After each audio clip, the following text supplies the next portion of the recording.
El crack del 29 fue la más devastadora caída del mercado de valores en la historia de la bolsa en Estados Unidos.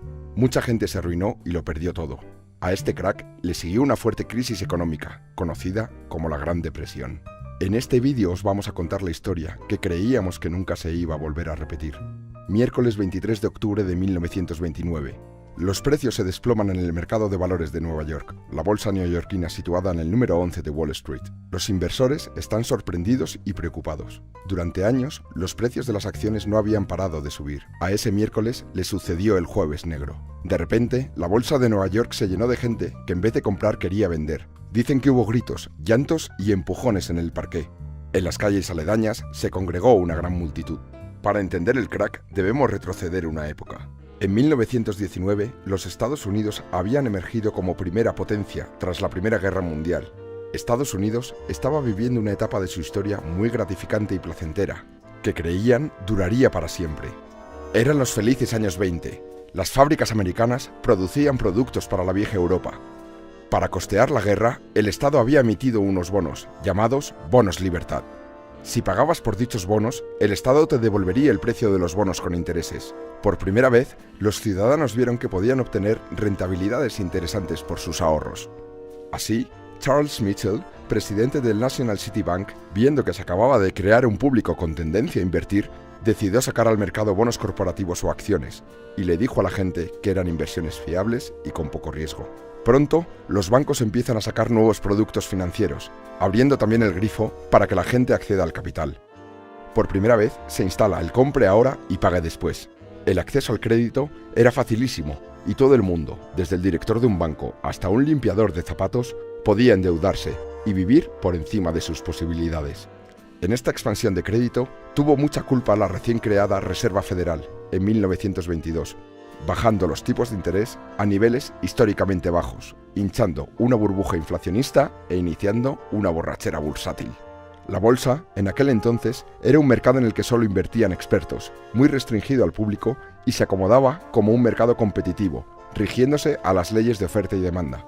En este punto, el mercado especulativo se abrió a todo el mundo. Todo el mundo quería su tajada. Mitchell abrió agencias de corretaje por todo el país. Eran lugares donde se podía invertir en bolsa, se actualizaban los valores a cada segundo y era necesario acudir para poder comprar o vender. Allí se te proporcionaba un papel para dar validez a tu compra o venta y este debía ser conservado. Y llegó al alcance de todo tipo de personas en Estados Unidos. La gente estaba encantada. Se creó un mercado alcista que parecía que no bajaría nunca. En los años 20 se llegaban a obtener grandes beneficios con un capital pequeño. La situación se embelleció aún más por la venta de acciones a crédito. Si querías comprar acciones, pedías dinero prestado a un tipo de interés muy bajo. Total, en un mercado alcista, al vender vas a recuperar tu dinero y al final salías ganando.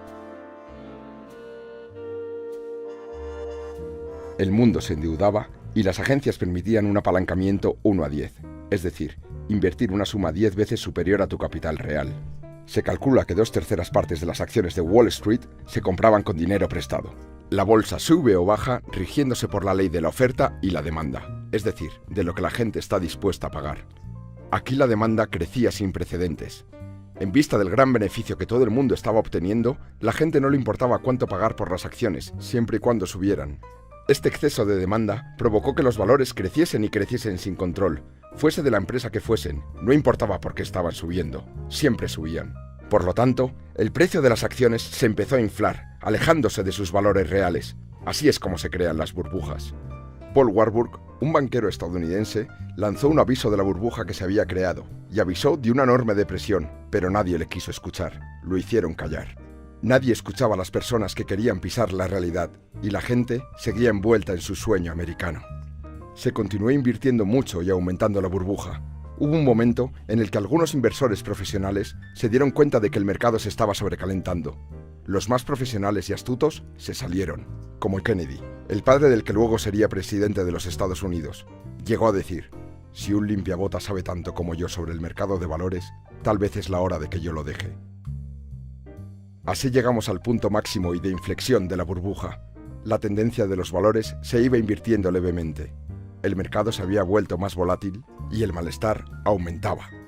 Toda la burbuja se provocó por un exceso de confianza de los ciudadanos, y cuando esta confianza cae, ya no hay nada que hacer.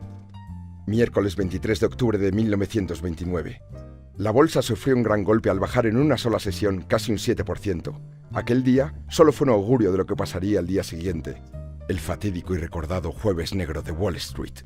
Jueves 24 de octubre de 1929. Se desató una furia vendedora, de manera que en pocos minutos se cursaron órdenes de venta por 1 millón de títulos. Las cotizaciones de esas acciones iban cayendo. Se llegaban a ofrecer paquetes de acciones a 1/3 de su valor, sin encontrar comprador. Los agentes de bolsa pedían desesperados garantías para aquellos títulos que con anterioridad se habían comprado a crédito, pero obviamente nadie podía cubrirlos.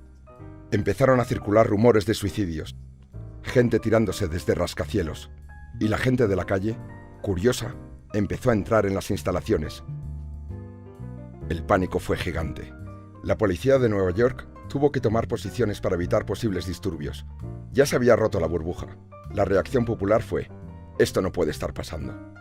Para el mediodía, los principales jefes de los bancos se reunieron para intentar solucionar la situación. La reunión incluyó a Thomas Lamont, actuando como representante de JP Morgan Chase, Albert Wiggin, representante de Chase National Bank. Escogen a Richard Whitney, vicepresidente de la Bolsa de Nueva York, para actuar en su nombre. Para paliar la debacle inyectan dinero en una serie de valores que se suponían fiables, los que se conocen como blue chips. El multimillonario John Rockefeller hace lo mismo con esperanza de que cambie la tendencia. Lo consiguieron. La bolsa empezó a subir. Una intervención en los valores por parte de gente poderosa había logrado revertir la sangría de precios. Invirtieron grandes sumas de dinero para remontar los valores y volver a generar confianza en los inversores. El mercado remontó, incluso los periódicos anunciaban: la crisis de la bolsa ha pasado, pero esta inyección de confianza no fue suficiente. Tras una recuperación el viernes y otra pequeña el lunes, llegamos al martes 29 de octubre de 1929, conocido como el Martes Negro. El índice de la bolsa descendió más que ninguna otra jornada de la bolsa en la historia de Nueva York. Las bajadas continuaron hasta el mes de enero, cuando se tocó fondo. El gobierno, presidido por el republicano Herbert Hoover, no sabe cómo parar el golpe. Consecuencias. Mucha gente se arruinó. Los bancos también se arruinan al no poder recuperar el dinero prestado. Cerraron porque dejaron de ser solventes. Millones de personas pierden los ahorros guardados en esos mismos bancos. 3.000 de ellos cerraron en los 2 años siguientes. Después de aquello, la gente guardaba el dinero bajo el colchón.